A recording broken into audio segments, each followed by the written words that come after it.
அரபு நாடுகளின் மத்திய அமைச்சர்கள் கூட்டத்தில் இந்தியா துணிச்சலாக சொன்ன வார்த்தைதான் கவனம் ஈர்த்து வருகிறது. இந்தியாவின் அதிரடி பேச்சை அவர்கள் வரவேற்றுள்ளனர். அந்த கூட்டத்தில் பேசப்பட்டது என்ன பார்க்கலாம். இந்திய அரபு நாடுகளின் வெளியுறவுத்துறை அமைச்சர்களின் கூட்டம் நேற்று டெல்லியில் நடைபெற்றது.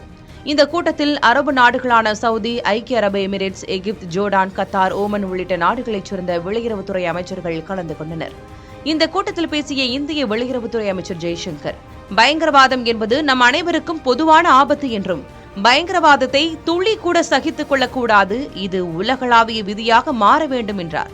அது மட்டுமின்றி பயங்கரவாதத்தால் பாதிக்கப்பட்ட நாடுகள் பயங்கரவாத குழுக்கள் பதுங்கியுள்ள இடங்களை தாக்கி அழித்து தங்களை தற்காத்துக் கொள்ளும் உரிமை உள்ளது என்று நம்பிக்கை வார்த்தைகளை உதிர்த்தார். மேற்காசியாவில் நிலைத்தன்மை மற்றும் வளர்ச்சி ஆகியவற்றை வலுப்படுத்த வேண்டும் என்றும் இது அனைத்து நாடுகளுக்கும் பொதுவானது என்றார்.